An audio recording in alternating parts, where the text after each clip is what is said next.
Hello and welcome to episode 64 of the Mark and Me podcast. As always, I'm your host Mark, and coming up on today's episode we're going to be talking music, because I'm joined by Matt Davies, the singer of the British band Funeral for a Friend. Now, if anyone out there has listened to Mark and Me before, or you've heard Skip to the End, or you know me personally, you will know just how important Funeral for a Friend are to me. During my days at university, I saw this band live more than any other band. I think Casually Dressed and Deep in Conversation was one of my most listened to albums, and for me one of the best debuts in British music history. I really do see it as that great from start to finish. There's no bad tracks and it's an absolute awesome album.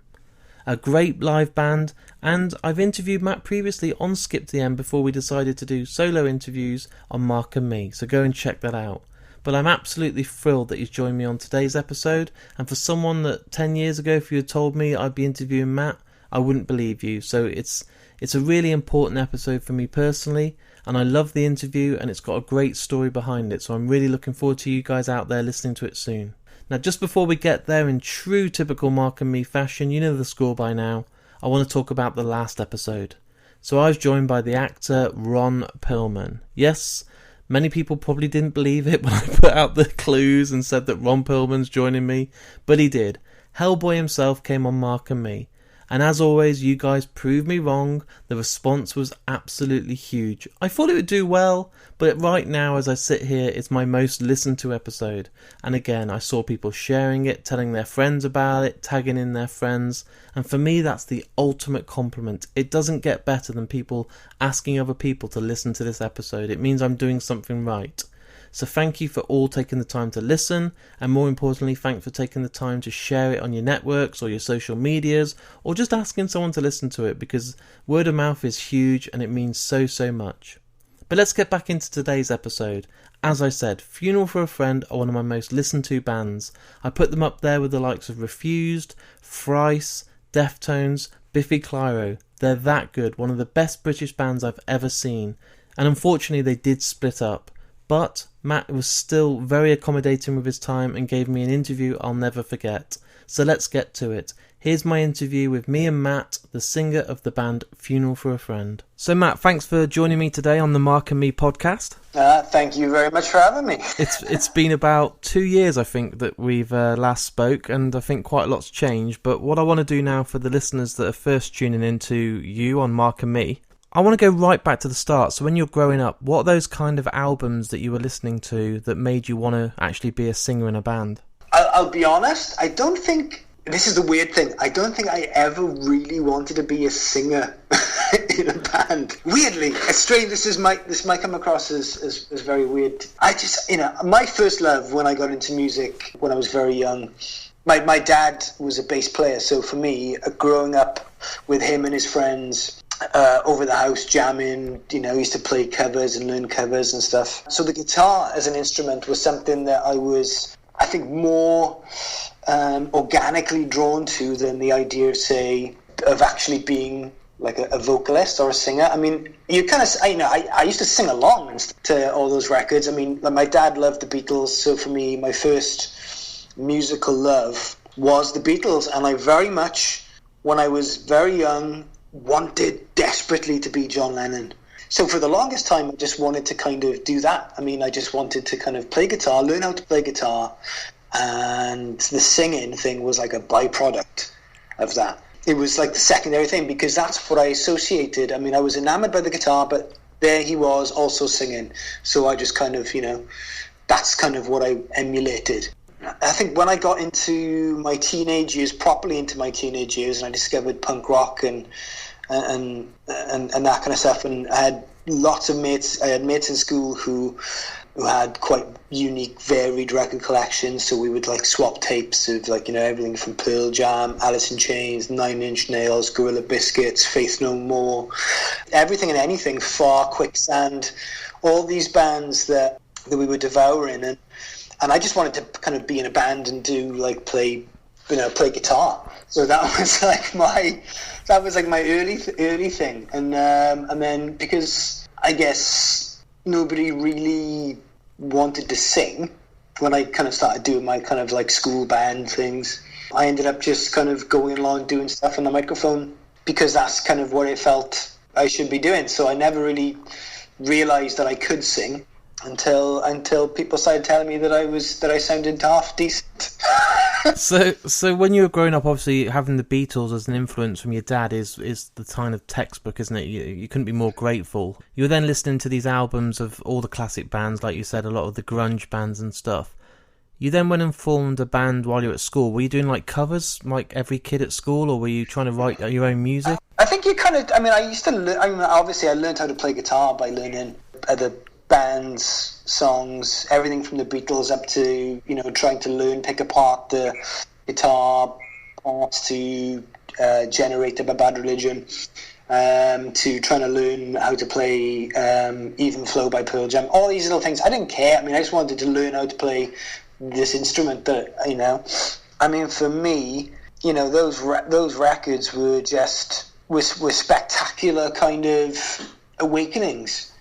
Really, it kind of, as you're learning, you're discovering this music. It was like a bomb going off in your head, thinking, these are bands that you could be doing stuff, and because you learned their material. I think very early on it kind of engaged me in a way. I think because of the way my dad was with stuff. He was very much wanted to be a professional musician as well, and he would write his own songs. You'd demo them with his friends, and as well as doing this. So that influence was around me as well. So around that time, the notion of writing your own songs just seemed to, be quite natural. I think very early on I focused more on doing that than I did on just trying to do a Pearl Jam or a Bad Religion or a Gorilla Biscuits or a Youth Today kind of cover band. So yeah, that kind of, I feel like I almost kind of like skipped that. Like my very first school band, we were kind of very infantile, in an infantile way, tried to put together, these original ideas, which in a way were probably rip-offs about the songs, because my limited kind of, even though I was still learning to play guitar, like, the amount of chords that I knew and things and ways of playing was still very limited. So it was just, we were all kind of learning as we went along, but it was kind of fun to kind of try to put your own kind of songs together. And I would obviously write the lyrics. That was my first kind of, engagement of trying to kind of put that aspect of something else that I loved, which was like, literature and things at that age into some kind of melting pot. Writing lyrics is obviously an art in itself. Was there anyone that you were focusing on? I know you've mentioned bands, but were you getting the CDs and taking out the inlays and reading certain vocalists or songwriters and trying to, seeing what they did to get influenced, or were you just going for it on your own? I think it was a mix of both. I can't remember.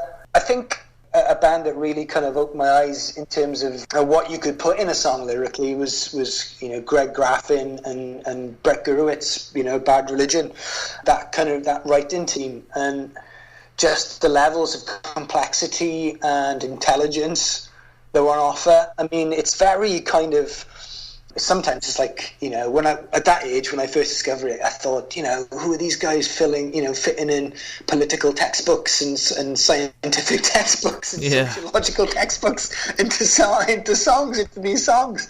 And so for me, going from like growing up listening to, Revolver and Rubber Soul by the Beatles, where it's very poetical, very, relationship driven kind of stuff, and sometimes abstract as well, into these kind of very succinct, very direct, descriptions of, postmodernism, scientific kind of exploration, all these things, fitting into a punk rock context just blew my mind. So for me, I think it was very, very key for me to kind of figure out where I could fit my own kind of interpretation. But one of the big songwriters for me that I loved, whose lyrics I really cottoned on to quite early on, was Blake Schwarzenbach from Jawbreaker. He kind of, it was a very diary approach without it being soppy, It was a way of writing train of thought stuff without it being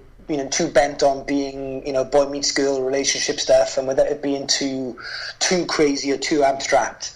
And you mix that in with a liberal dose of Morrissey as well, and I loved it. I mean, it was licensed. I mean, a lot of poetry as well. At that, when in my mid-teens, I started reading a lot of Ted Hughes, caught on to Sylvia Plath and other poets of that.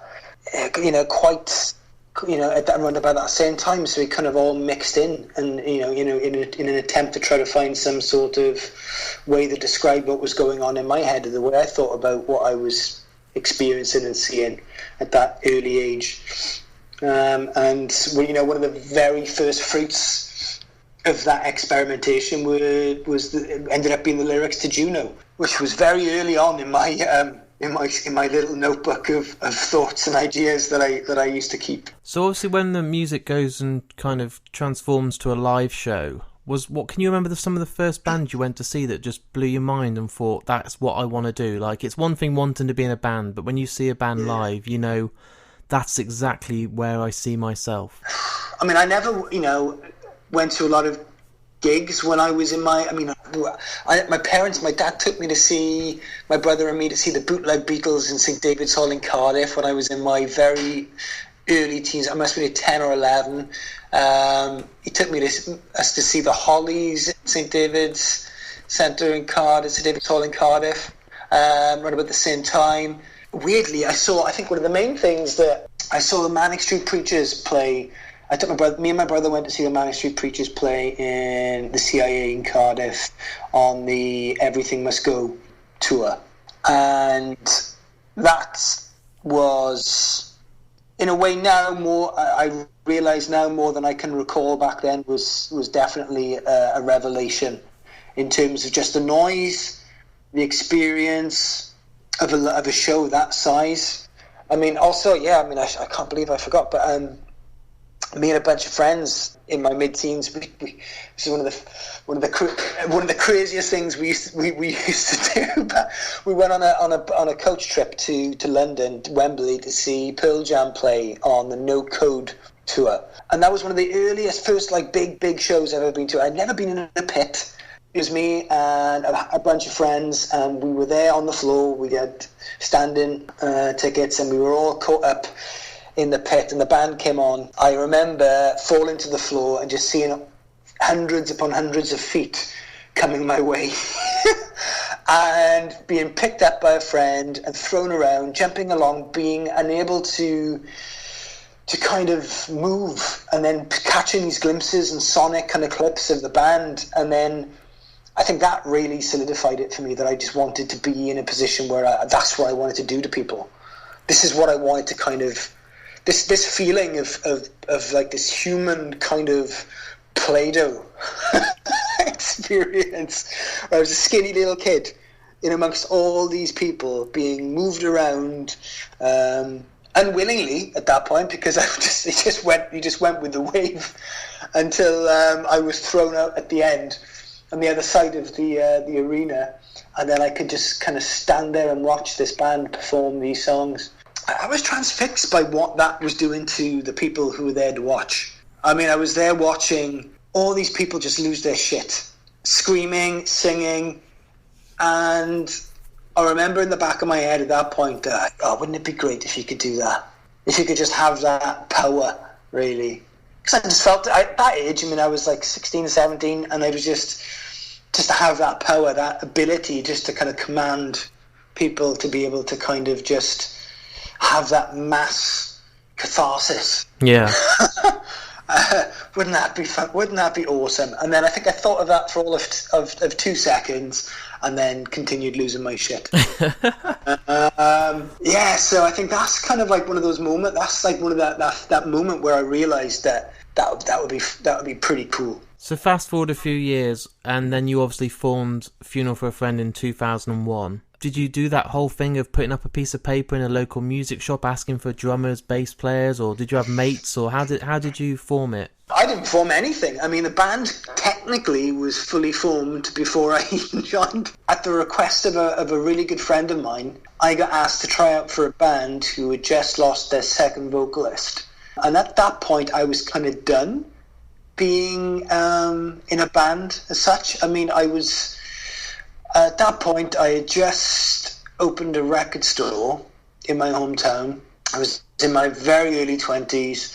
I had been going to punk rock shows, hardcore shows for about 2 years prior to that, taking a small distro with me, doing a zine, interviewing bands that I loved and respected on the punk and hardcore scene that were coming through Cardiff and Newport. And I was content. I got approached, like I said, by a very good friend of mine, Matthew Evans, and he had this band called January Thirst that he was in with Johnny Phillips, who was a local promoter that I knew, was playing drums, and he came up to my house one time with this track that they'd recorded that was going to be included on a compilation CD put out by Blackfish Records, which was run by Ian Glasper from Stamping Ground from the UK. And so he came to my house and he was super proud. He put this track on that this band January Thirst that he was in had done. I was so happy for him, but I didn't really like the song too much. At least you're honest. I know. I was just like, yeah, man, cool. I mean, I thought it was cool that there was a band locally that was doing this. There was, it just sounded like there were parts of it that I thought were cool, and there were parts I just didn't get. So yeah, and I was really happy for him, and they released it, and stoked. Then a couple of months later, he was like, "Oh, do you want to try out for this? My band January Thirst, our second vocalist. We've parted ways," and I was a bit dubious at first because I kind of, knowing that one track that they did, I was like, well, I don't really know what I'm going to do, and I've never really sung anything. I mean, I'd sung, and I had kind of done, vocal stuff in like my school bands that I'd done, as well as play guitar, but I'd never really kind of considered being an out-and-out vocalist without guitar strapped to myself. I went along, met the guys. I mean, I'd met, Chris was in a band, and I'd met him briefly, hung out at this rehearsal space in a local church in the village where Chris grew up, and they played me a track of what they were working on. They showed me some lyrics. We worked on something for about an hour, I think, something the song. And that first track that I kind of auditioned myself on with this band January Thirst ended up being 10:45 Amsterdam Conversations. Nice. And it was pretty much nailed within 2 hours, I think, of my very first meeting of the guys in the band actually hearing this. And it kind of, I remember Chris telling me afterwards that he said, because of what you did, because of what you brought to the table, it completely reconfigured my idea of what this band should be. Sonically, because I didn't do the screamy thing. I mean, I just sang. I mean, I didn't even think about it. I just opened my mouth. I had these words that Chris wrote in front of me, and I just put them where I thought they should go and sung them how I thought they should be sung. And that is how the ball got rolling, really. I mean, they all did this crazy stupid thing of like going outside and leaving me inside the hall to kind of make a decision whether or not I can be in the band or not. Amazing. And they came back in, yeah, you're in, and then that was it. That is, as they say, is how it happened. I joined an already existing band, but changed it because of what I did that very first practice. So you guys obviously then formed Funeral for a Friend. You had a couple of EPs out. Was it 4 or 5 Ways to Scream Your Name before 7 Ways to Scream Your Name came out? 4 Ways. 4 Ways.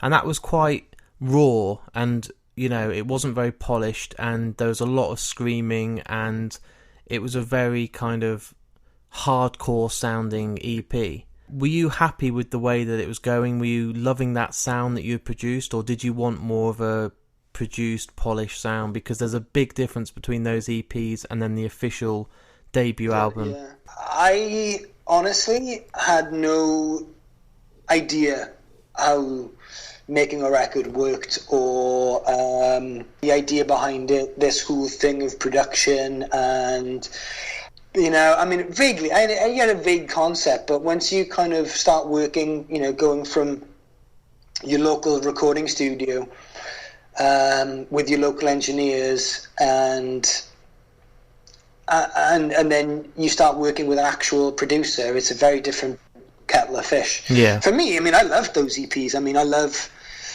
how raw they are. I love how honest they are. And I mean, I'd be lying if I said that I was disappointed that rawness was then, I guess, kind of diluted by the polish of production, so to speak, of an actual professional production. Because I think the way they came out was due to a lot of factors, and I think sometimes that's the magic that goes into making a record. Sometimes, the lack of time you have, the lack of opportunity you have to really overthink things, it can work, more in your favour than be a hindrance. And so for me, that those two EPs, Between Order and Model and Four Ways, were just beautiful snapshots of just the urgency and just the determination of just getting these songs, because we didn't have like this huge history behind us, like a lot of bands do, where they grew up and they're in school and they kind of go through all these versions of what the band they want to be when they grow up, kind of thing. Definitely. Together, I mean, we were on the fly. We wrote the first 4 songs we ever wrote, ended up being our first ever EP. There was no filter. There was no like, oh, that's not good. We that'll be a B-side or whatever. The first 4 songs we did, which were Red is the New Black, Juno, 1045, and The Art of American Football, that was our calling card. We loved those songs. Turned out in such a fashion for us that we were like, the bands that influenced us to get to those songs were still dripping from them, so to speak, So for us, that was a huge proud moment and was our kind of calling card. And we were just desperate to get that, them recorded so we could have something to help us get shows. So the roughness, the rawness was just down to the sheer, urgency that we had to kind of get something out there so we could show people. Little did we know that the recording studio that we were using also had a record label, and they decided after we did the first EP that they wanted to put it out. And then that put us on the road. That got us tours, that got us that got us management, that got us an agent very early on. I mean, we'd only played a handful of fucking shows. Been on a full proper tour.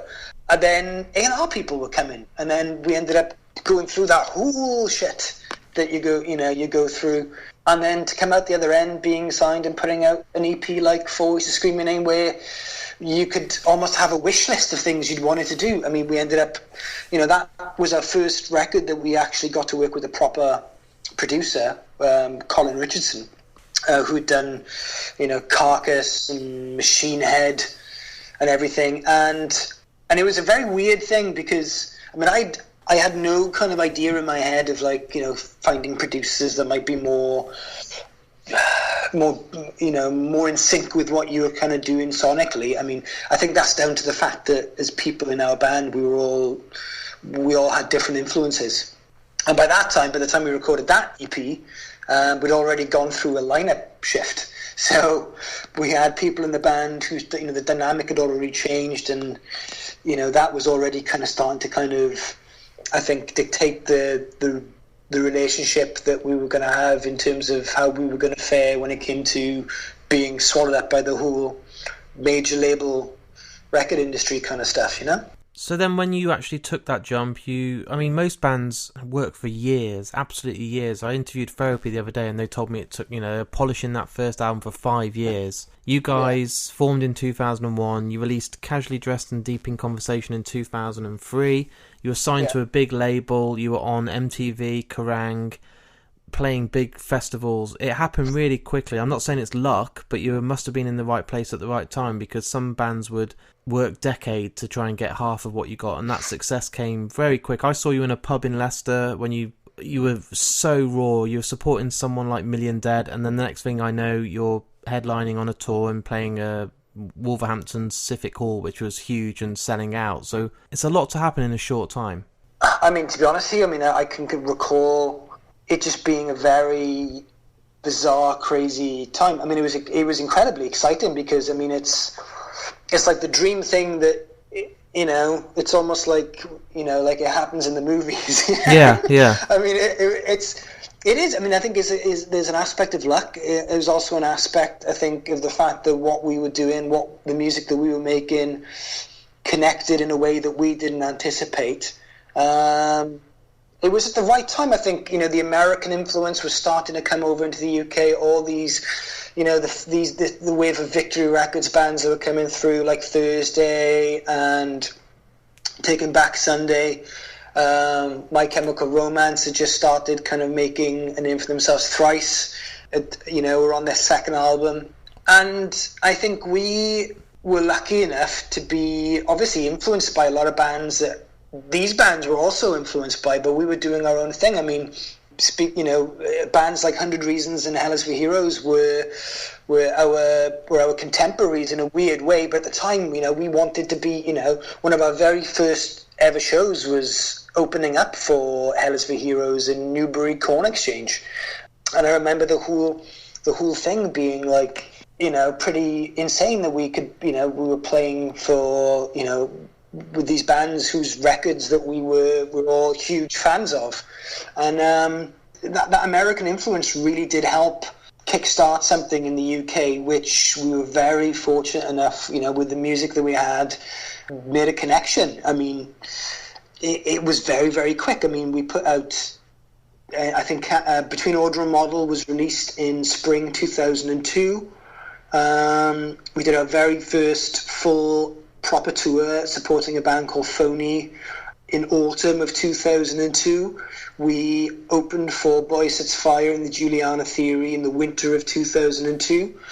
We recorded Four Ways in January 2003. It was then released in the spring of 2003. And then throughout the early summer, we went into Chapel Studios in Lincolnshire and Rack Studios in London to record what would become Casually Dressed and Deep in Conversation in two halves. And then, you know, we played Download. We played the main stage at Download that year, which was insane. It was the very first festival I'd ever properly been to, and I fucking played it, which was mind-blowing. Which literally was a pant-filling exercise from this small boy from the valleys of South Wales. We played the Concrete Jungle stage at Reading and Leeds that summer, and then Casually Dressed came out in October 2003, and everything just went fucking nuts. Yeah, everything from that point just went insane, and people started connecting to that record in a way that I still to this day can't quite fully compute. But it was the start of something that, you know, took 15 years to put a stop to, really. It's you know, an album that changed my life. It then shaped my music taste. It was a great time. When you just mentioned some of those bands, I remember putting on Top of the Pops and seeing 100 Reasons playing Silver. I went to a local pub that night and got to see bands like Cave In, Million Dead, 100 Reasons, and it was just a time when everyone was listening to great music, and there was all these great bands like Rival Schools on the scene, and bands you were just... it was such a good time for music, and I don't want to sound like a granddad, but it felt like the best time, you know? I totally get it, and I totally understand. I mean, obviously we were just starting out at that time as well, but as fans of music, and especially in that scene, I mean, all the, you know, bands like Cave, I mean, I love Cave In. I mean, they're a band, you know, like Rival Schools. I mean, I'm a huge Quicksand fan, so yeah, anything that Walter Schreifels did was just, you know, godlike to me. I mean, discovering 100 Reasons, you know, these British bands that were making a sound that was kind of an amalgam of American, noise rock, post-hardcore, and stuff that was very much in my blood. And they were releasing these incredible records.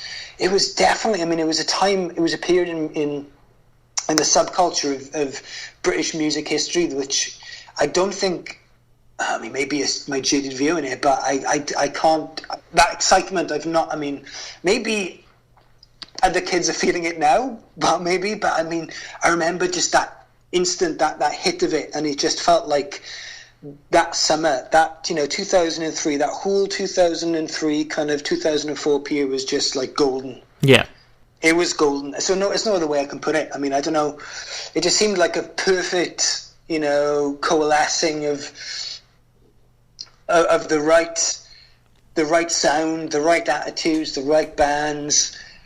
And then, like any scene that comes along, you start once the media get their hands on it, it just gets pulled apart, and eventually it I wouldn't say it dies, but it goes cowering off into a corner somewhere, trying to lick its wounds, hoping to come back stronger another day. But I look back on it often. Because a lot of the music that I still listen to, and I listen to a lot, it's from that. From that period, from like the late 90s into the early 2000s, were just phenomenal, inspirational times for that kind of scene of music. Because it blew up so quickly for you, you just described then and did like a timeline of sort of 12 months, and it's a dream for anyone. Were you actually quite self-aware of how quick it was building? Because you're involved, so me watching it on the outside, going to the record shop and having to order 4 ways in as an import, and then getting casually dressed in HMV's top 10 of the week when you walk through the door. It's huge. And then, like you said, I saw you at Download on the main stage opening up. That's what bands work for their whole career, and that would be enough for them to then retire. Were you actually aware of this is going so quick, or were you just too involved in it that you couldn't actually have the time to even step back and kind of reflect? I think it was, reflection came much later on, I'll be honest. Yeah. We were literally in the eye of a very powerful storm. We were all still very young. We were all in our early 20s, so this to come, as quick as it did, just swept us all up. And here we are, we were playing these festivals, we were touring with these bands, we were doing headline tours, we could pick support bands, we were going to America for the first time, things I'd only ever seen in a film or a TV show. It took a lot of years to fully realise just how fortunate we were to be in that position, to be in that situation. And I know people, we used to be very humble about it when we first started out, because we were like, there are a million better bands out there than us, was one of our lines we used to throw around. But it took me about a year or two into it to realise, hang on a minute, the stuff that we're writing, I think is really, really good. There's no shame in tooting your own horn when you're creating something as personal and as self-involved as music is. To be honest, our music is very much self-involved. So, we kind of give, we try to give ourselves some credit because, as much as luck was involved, we were good at what we fucking did. We did something that few bands were doing, around the time that we came out, and we had fun with it. And that was the thing. We really tore into it. We had fun. Whatever, experiences came our way, traveling, going to all these different countries, meeting new people. I love that.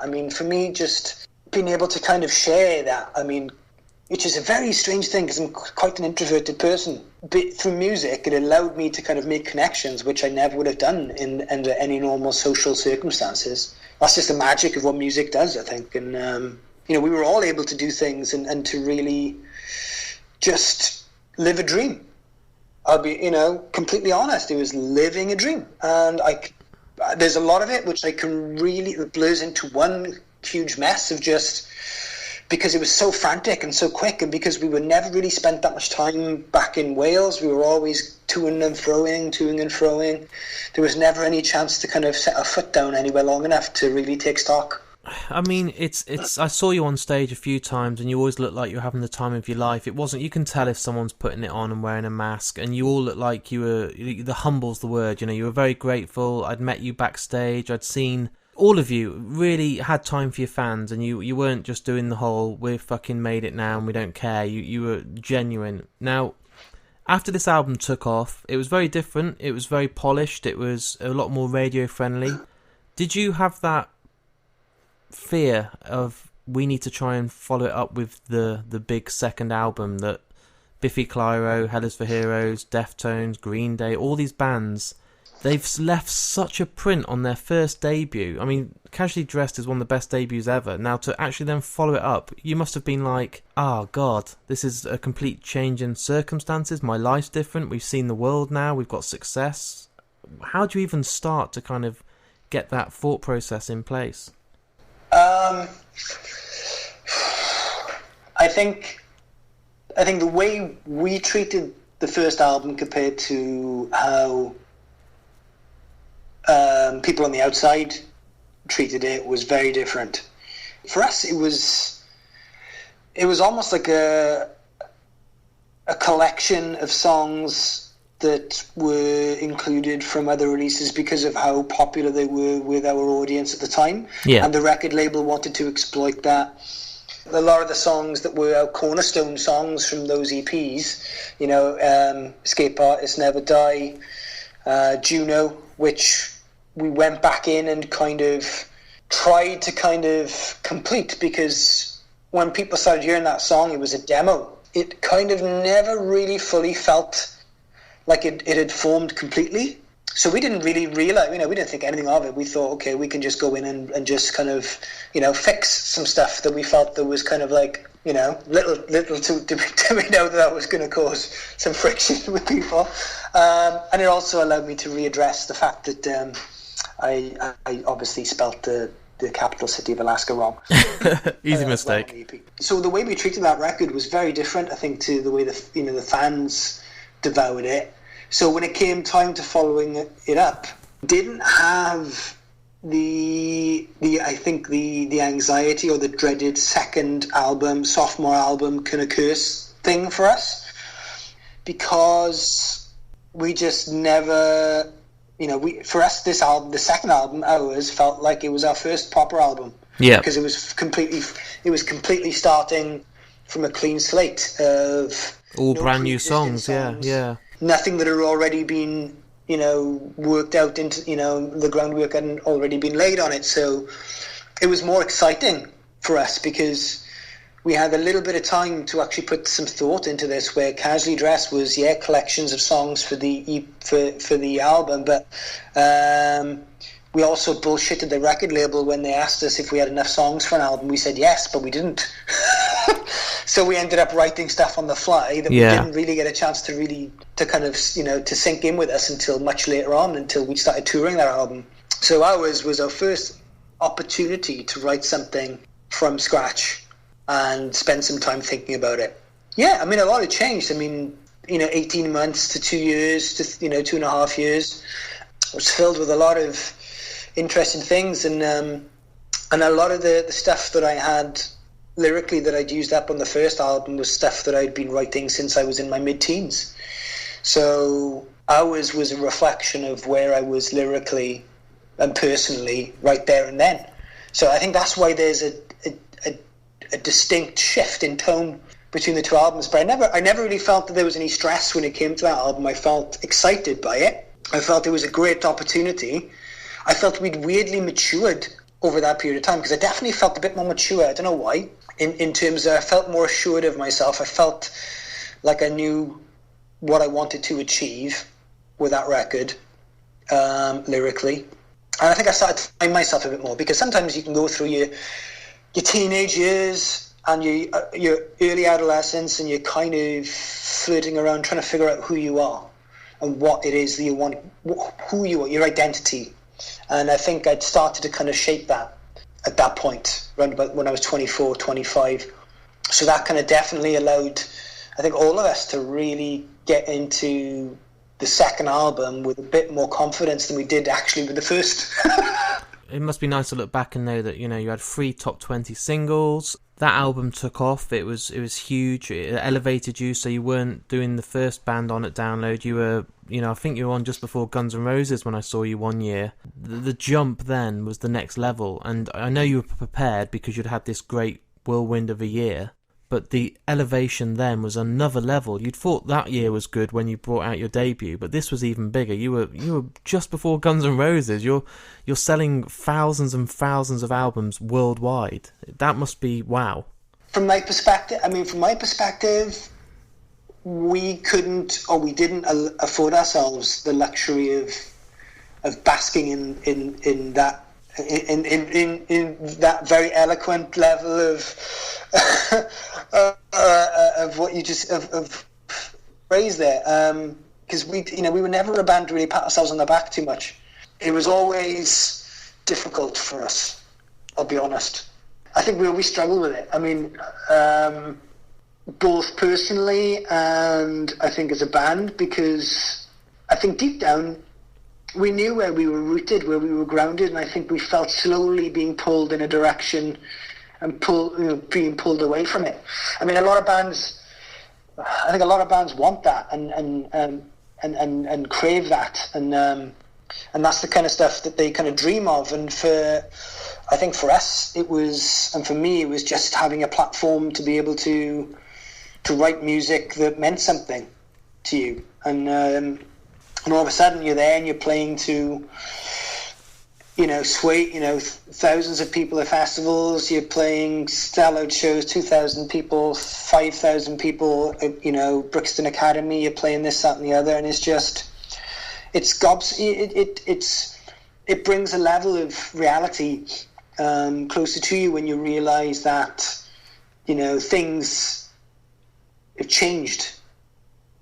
I mean, the whirlwind was so strong that we didn't really realise just how much things had changed until, they're there in your face, and you can take a small breath and you think, Christ, I couldn't go into Nottingham, before a show, looking to, just going around the shops, buying comic books and stuff, without coming back and having about 40, 50 kids circle you, squeezing you, pushing you, trying to shove stuff in your face left, right and centre.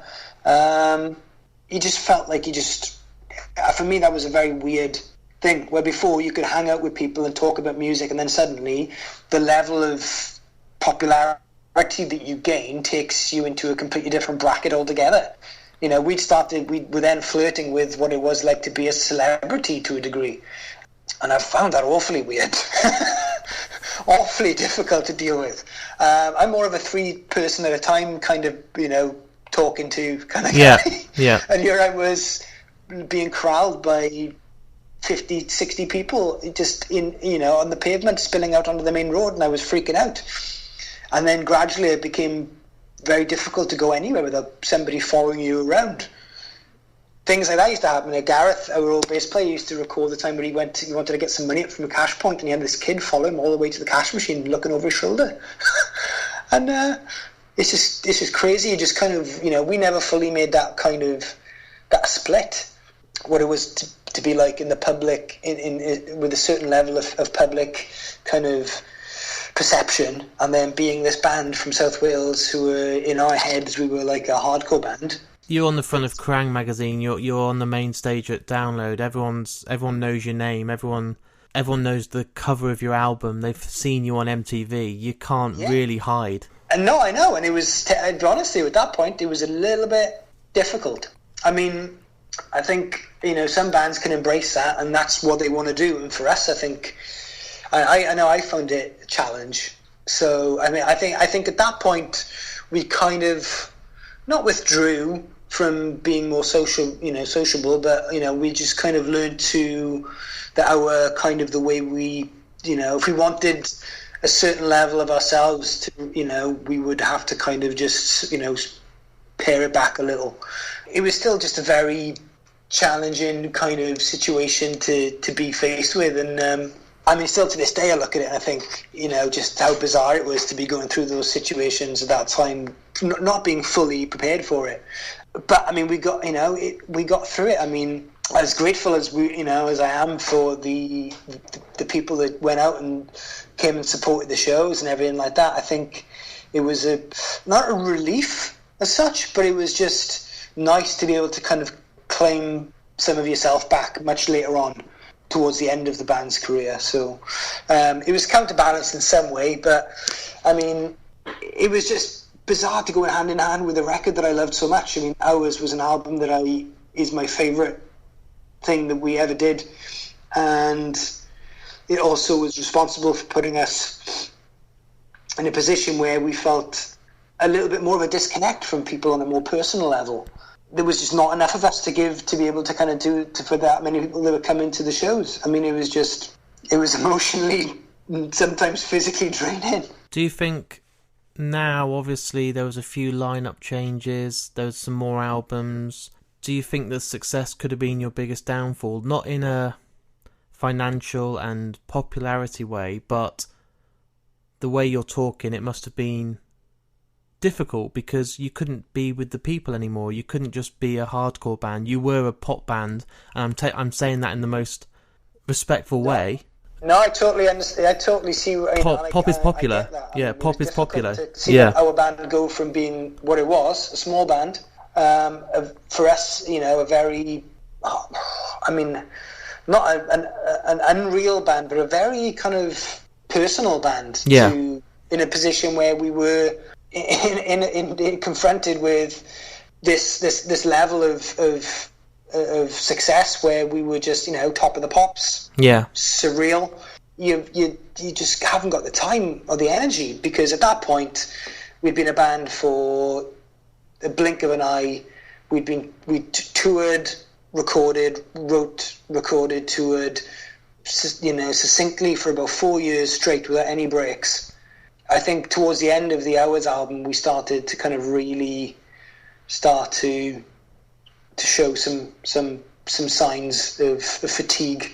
You couldn't go on like that, you'd burn out, and many bands do, and that's why they split after a couple of albums. Not many bands now get 10, 20 years under their belt. Where was it that you started seeing the main cracks then? Because obviously you split in 2016, but how long were you actually paper over in these cracks? How long were you suffering? How long was it not the same anymore? I think like a lot of stuff. I mean, the fine line was struggling to resolve the idea of the reason why you did the band in the first place, with the aspect of it becoming something that you were now taking a wage from. It was earning you money, it was allowing you to pay the bills, and it became your job. For a lot of people, that's a dream, but I think sometimes that comes with a cost. And the outlet that the band was for us to get away from our daily routine, to get away from our lives, became our routine, became our lives. And where do you go to escape from that? Because it's the crux of being when you create something. Yeah, it's a very draining way to be. It's being creative is it's a demanding, and especially if you kind of consider it as an art form, as I do. I mean, it's sometimes you're gonna kind of look at what you're doing and being able to kind of make peace with it. That sometimes with you're not giving, this might not be your best stuff because it's getting, you're having to put it on tap. And I think that's the crux. That's the problem with mainstreaming art and commodifying art, whether it's music or anything, is that when you try to put a tap on it and then you have to tell it to produce something every certain period of time, that can have a negative impact. So for me, when we started working on our third album, that's when the cracks, I think, started to show a little bit, where we started to become a little disenchanted with the popularity. I've said this before to people, is that we were our best attempt at saboteuring ourselves, because we never wanted to follow anything up with anything that was going to be a continuation of what we had done before. especially for the record labels, probably even more so for the fans. Yeah. Because we didn't want to just be a band that was just going to regurgitate the album we did before just to placate people's expectations of us. And I think we were a bit bastardish in that regard. We were very stubborn.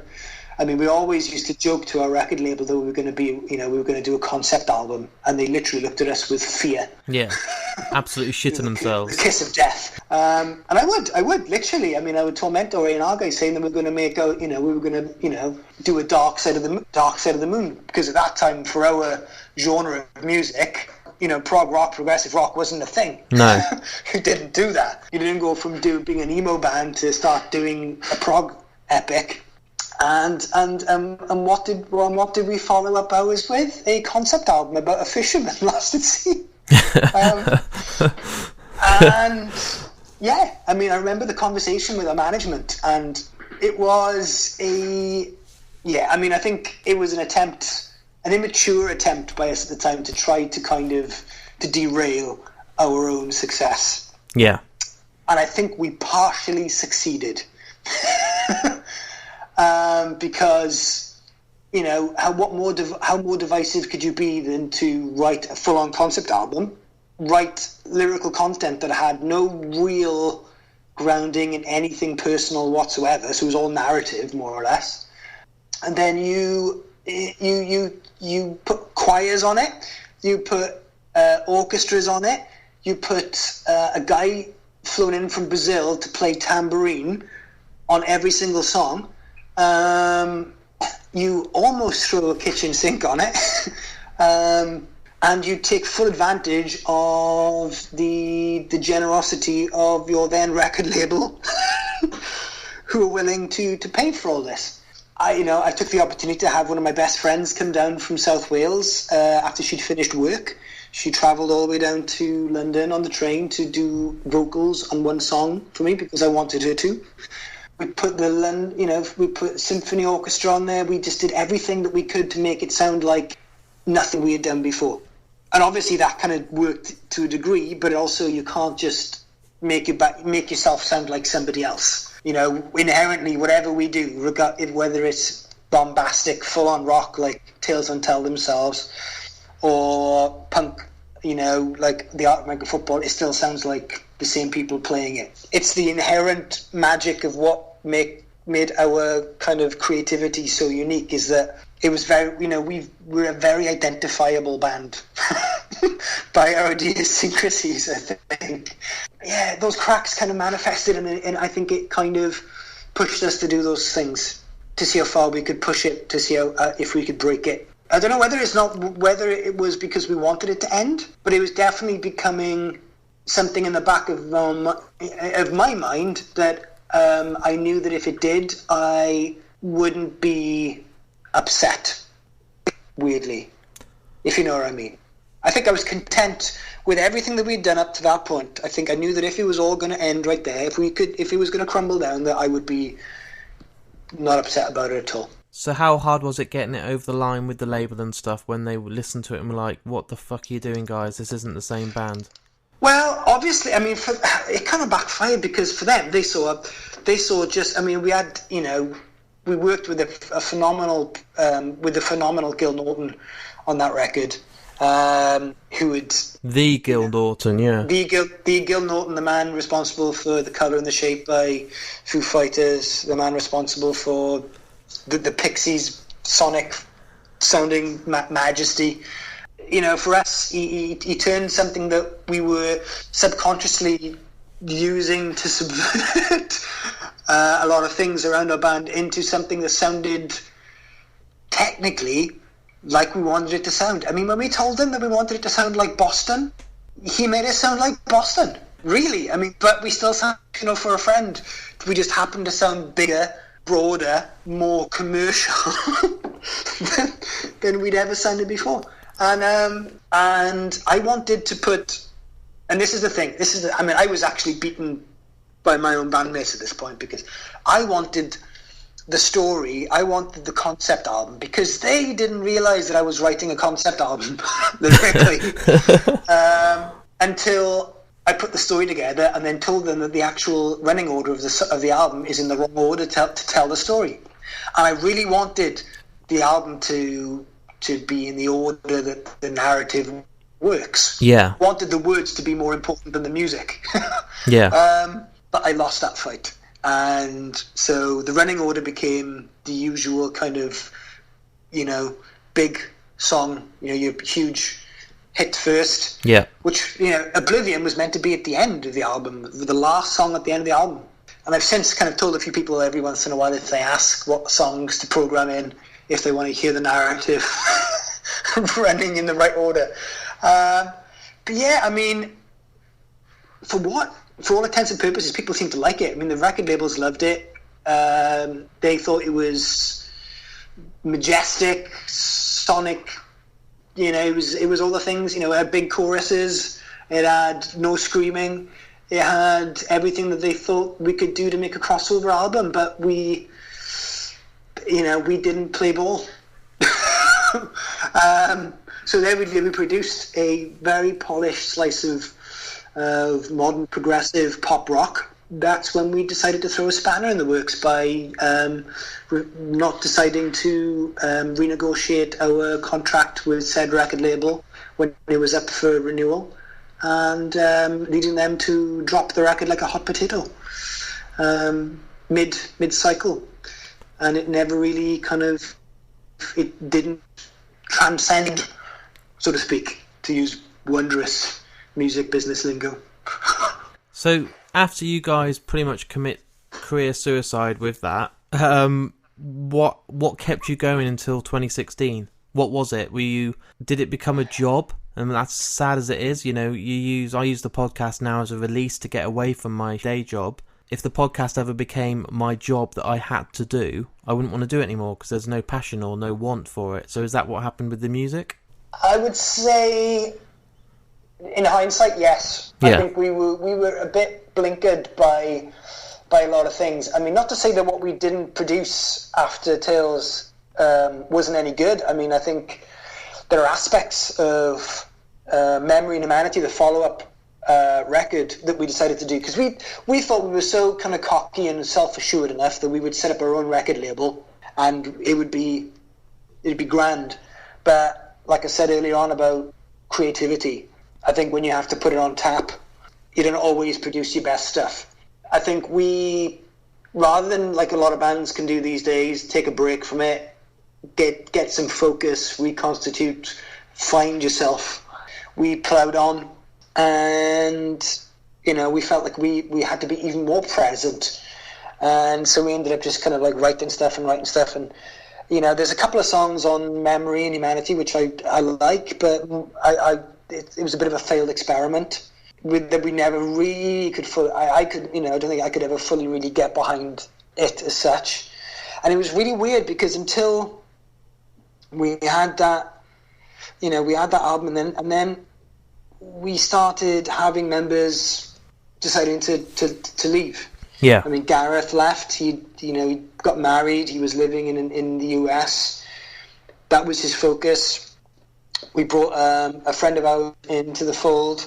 Darren then left on the run-up to making Welcome Home Armageddon, and we brought another friend of ours into the fold. And as that dynamic changed and we were brought in fresh blood, so to speak, it affected the older members of the band. I mean, I think that's what, it's almost like getting a shot in the arm, so to speak.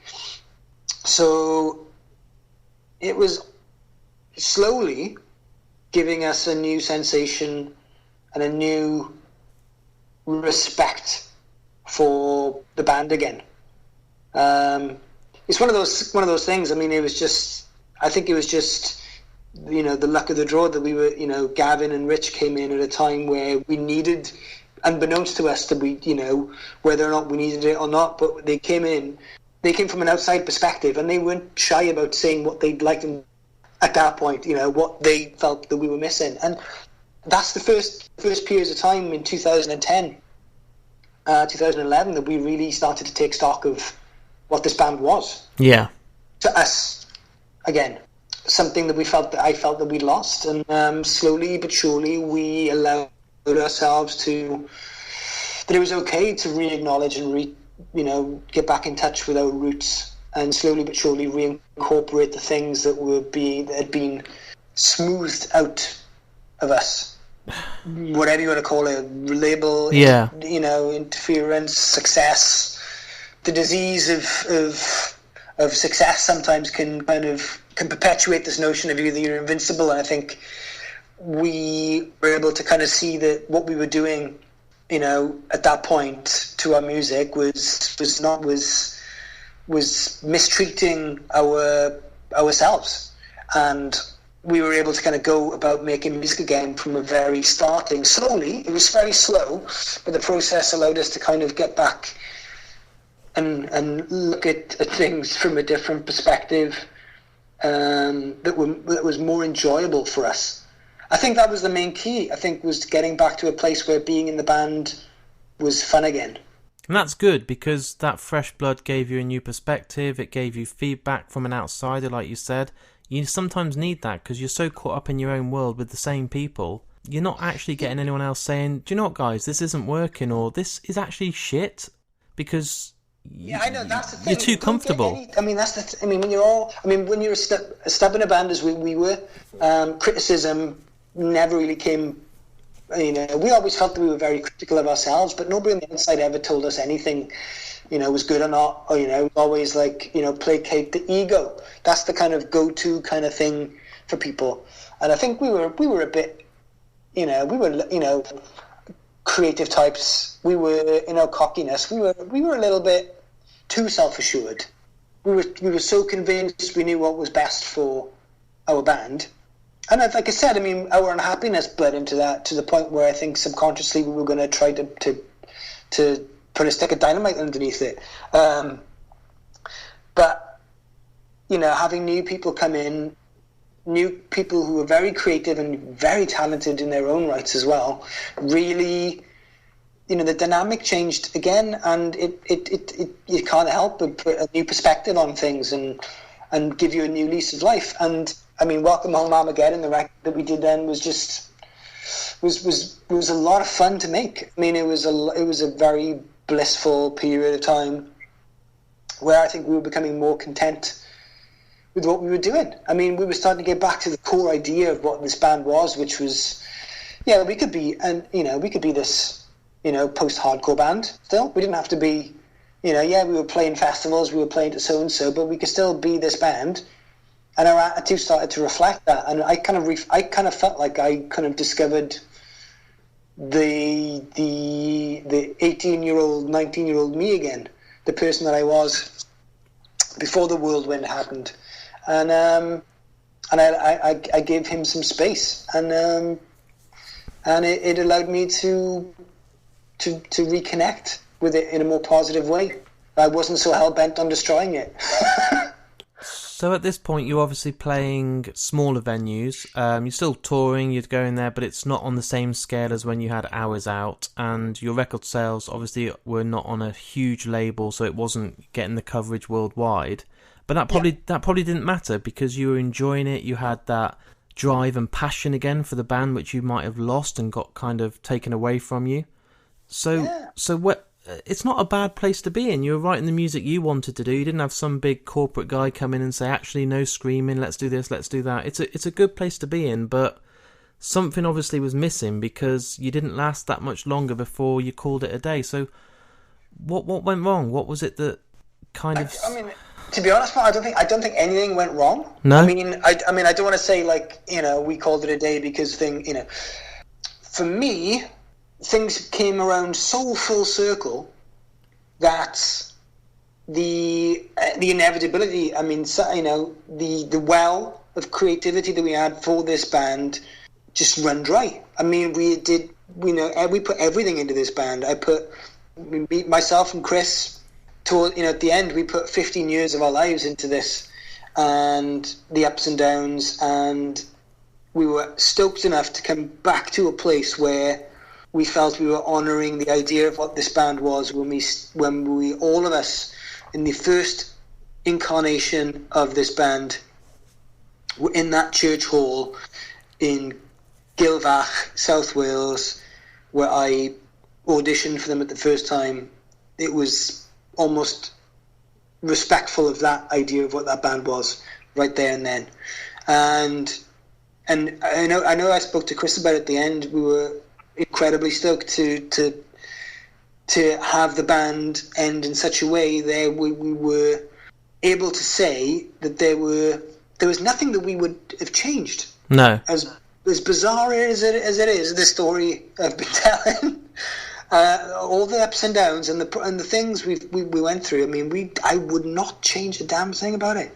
You just took my next question away. Thanks, mate. Because it's not because I think it's true. I think the band genuinely ran its course. Yeah. I mean, I don't think it ended too soon. I think it ended just in the right place, because there was nowhere else for us to go.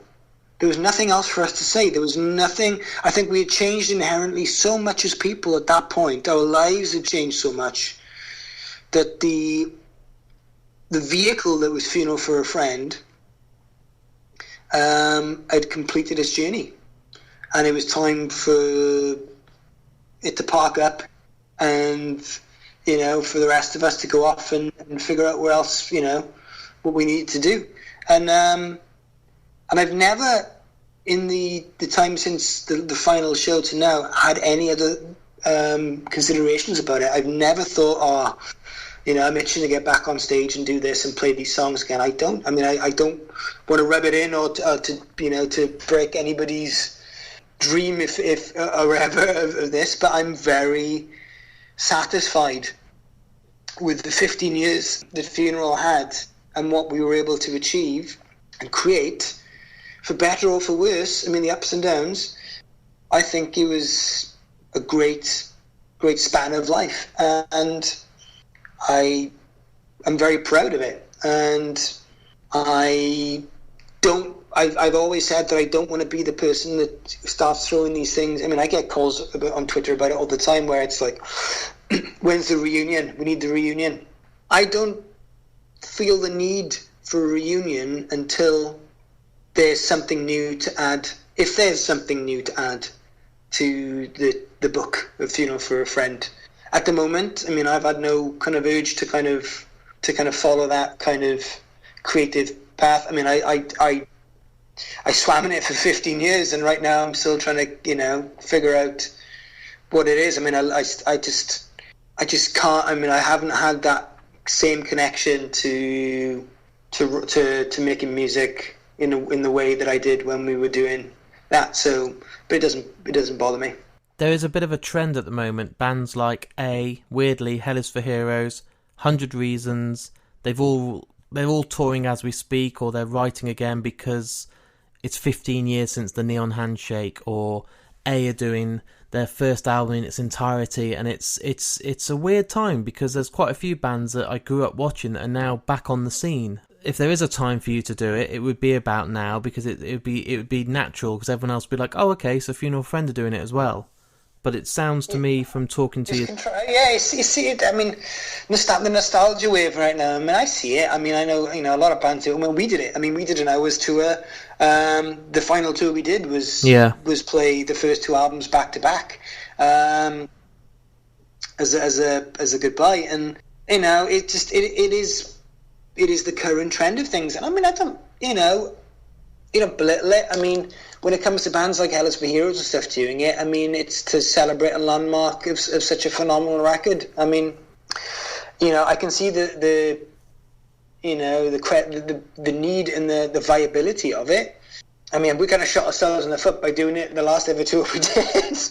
And to come back about 2.5, 3 years later trying to do it would be a bit like, let's do it again. So to me, it's never appealed to me to kind of milk that cow. I know there's money in it. I mean, people would, but I mean, it's never been about that. I mean, it's I feel like the only way I would really honestly want to get back on stage with Funeral for a Friend is if we had something new to offer, really. And at the moment, I mean, I think everybody's in in their space and in their place in their lives, that, you know, that's what they're pursuing, and there's no rush to get back to it. But also, lives are different now. 15 years, you've all either got, you know, you've got wives, kids, cats. Yeah. Life's different. Life's different. You know, you were doing it then because you didn't have all that, and you could write songs about those emotions of heartache and pain and being skint and going out there and all the different emotions you have at that age. Now, life's not as painful. Life's not as hard. Those pains aren't there because you've healed them and you've been out there and done it. So, I don't know, maybe I'm assuming, but you don't sound like someone that's got the itch. You're not ringing like, should we do it again? Should we get the band back together? You're not even writing songs for that intention, so... No, I know. I mean, it's a bizarre thing. I don't know whether it's not because of who I am as a person, but I mean, my wife finds it odd that I can go months and months and months without singing a note. And I never think about it. I never once... I mean, I don't know whether that's the effect of 15 years of doing it consistently on you has done to me, but I just afford myself and allowed myself to kind of get involved in the other things in my life that I'm passionate about, and I still love, don't get me wrong, I mean, I love music, I mean, I do, I mean, and I totally love it when a new band comes my way and I'm blown away by them, but I'm not itching, and that saddle is not is not nearby for me. I'm not itching for it. So we're shattering people's dreams right now that are listening, waiting for you to announce a tour. But sorry. No, I know. I get it all the time. I mean, I started a Twitter. I put a Twitter profile back up for Funeral because it was bugging me. I can't remember what it was that inspired me to put one up again. But I felt like I went on a Twitter rant because I felt like people were following, and it's steep price. The reason why people follow me because of me being in Funeral for a Friend. So all the stuff that I write about, whether it's political stuff or the incessant posts about my film collection and my film buying habits, my cats and all those things that are not Funeral for a Friend related just seem to be like water off a duck's back. But yet again, if I post something Funeral for a Friend related, it just goes ape shit. And then I get like, when's the reunion? When's the reunion? So I felt like I had to do like a Funeral for a Friend Twitter where I can at least keep people updated on, it's just not updated, but just kind of like just put stuff up that's just interesting that I come across, because sometimes I look at, I come across videos of things, I'm like, I vaguely remember that'll be fun, that's fun to share. And just because I realised that, for a lot of people who follow the band, my general life is a bit boring for them. So yeah, I mean, give something back, innit? I think what's really good as well is we talked today about the whole career, but it ended well. It ended when it felt right. The bands that split up because the label pulled their album or they went bankrupt or one of their band members went into rehab or quit, that book doesn't feel like it naturally closed. So maybe they come back to try and reclose it the way they want, where for you guys, you were all content and happy and were actually like, this is the right time. So you're not really sitting there thinking, it doesn't feel right.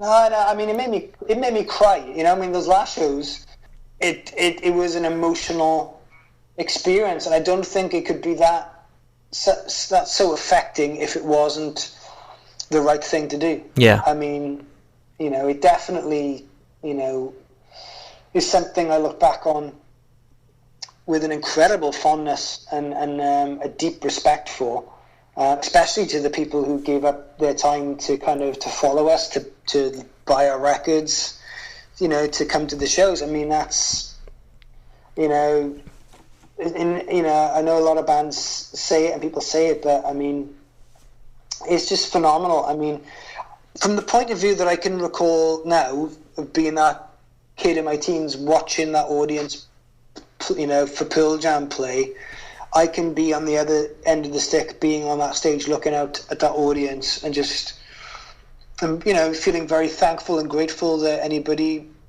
gave that much of a crap about what we did. Yeah. To invest a part of their lives for it. I mean, it's an investment. It is an investment. I mean, and it's it still blows me away. So when people tweet me or message me or anything like that, I mean, where I am right now, where I live right now, nobody knows me from the farmer living next door. So yeah, I don't get bothered about it at all. But you know, when somebody, you know, reflects on an album that we did or how much, or a story or anything like that, it is nice, and you know, you can't help but feel grateful for it. So are you still, even though you're away from us now and your life's very different, are you still putting pen to paper? Are you still sitting there with an acoustic guitar and writing, or are you just happy with your horror films? I'd and love to say yes, but I'm not. No.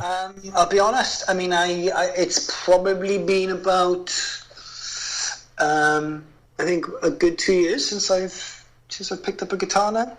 Wow. Yeah, no, it's probably kind of disheartening to people who are into anything related to Funeral for a Friend, because so many people were literally waiting to see what was going to come after, but nothing really has to. I said my piece. I mean, I'm not driven to write music at the moment. I mean, I never say that I'm not going to eventually do something with it. I mean, I've flirted with so many different things. I've learned the ins and outs of, you know, electronic music. I've dabbled with that over the last couple of years. You know, working how synthesizers worked. You know, different levels of synthesis and modular synthesis and everything, and that's fascinated me. But now I've got a part, my work. I've got my life here. Got my animals I look after. I'm currently nursing baby hedgehogs through their first encroaching hibernation period, which is going to sound very weird to a lot of people. It's not very rock and roll. But this is the thing. I mean, I've got so many things, and I've always been an animal lover. I've been a strong advocate for animal welfare. So for me, it's just a part of who I am. So that's kind of what my energy's driven to at the moment.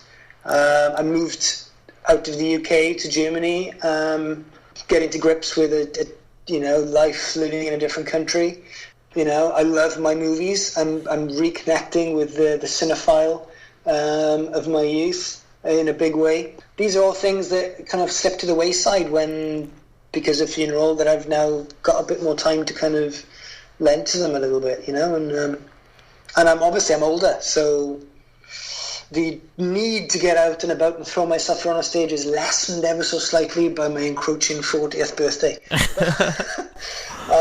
Jumping off that drum kit would probably take about 10 minutes now. To climb up on it would probably take quite a while. I mean, the stuff, I just think of the stuff that I used to do on stage, and it's just, oh God, my back already hurts thinking about it. Exactly. Yeah, but I mean, I'm stoked. I mean, I'm a very content person. I mean, and I just, and I'm very grateful for everything that came before it. And I've just, you know, my main focus is to concentrate on what's coming up.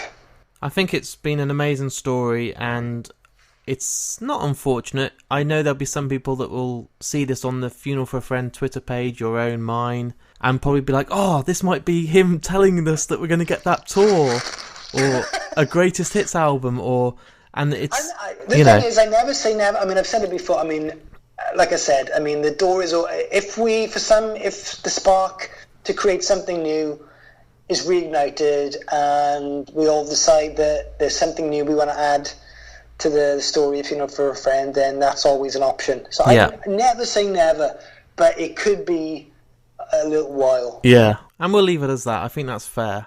Yeah. And until then, there's going to be lots of hedgehogs having a better life, lots of horror films watched, and a nice peaceful life, which is what you've earned. Yeah, I mean, I think I'm. You know, I like my space, and growing up in the valleys. I mean, in the rural life. I mean, this where I am now is just is bliss, really. And yeah, bring it on, bring on bliss. Come on. So there it is. There's my interview with me and Matt from Funeral for a Friend.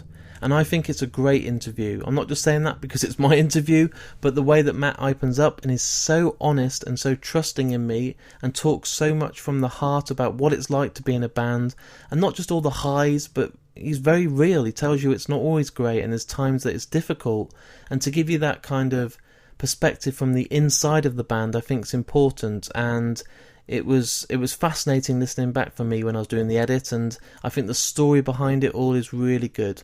Sometimes you do interviews and people just want to answer the question and move on, but the way that flowed and the way that we kind of get a picture from the very start until right now it's very, very interesting. And for me, I'm very proud of this one. So thanks again, Matt. You're an absolute legend.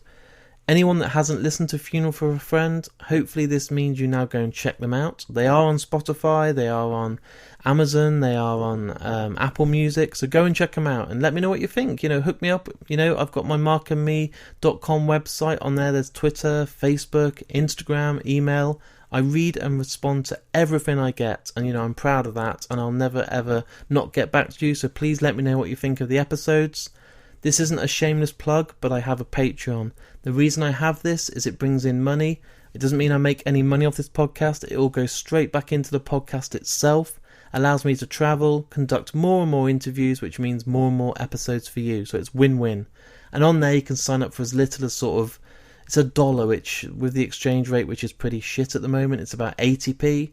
But hey, that is not expensive and cheaper than a can of Red Bull. I know that's not a plug, but if Red Bull, you're listening, you want to send me some energy drinks, hey, send them along. In the meantime, guys, I'll be back in a week's time. Stay safe, listen to bands, especially Funeral for a Friend, promote the episodes, and yeah, just take care of yourself, and I'll speak to you all in a week's time. I can't believe it, the way you look sometimes, like a trampled flag on a city street. Oh yeah, and I don't want it, the things you're offering me, civilized barcode, quick ID. Oh yeah, 'cause I'm a 21st century digital boy. I don't know how to live, but I got a lot of toys. My daddy's a lazy middle class intellectual. My mommy's on Valium, so ineffectual. Ain't like the mystery of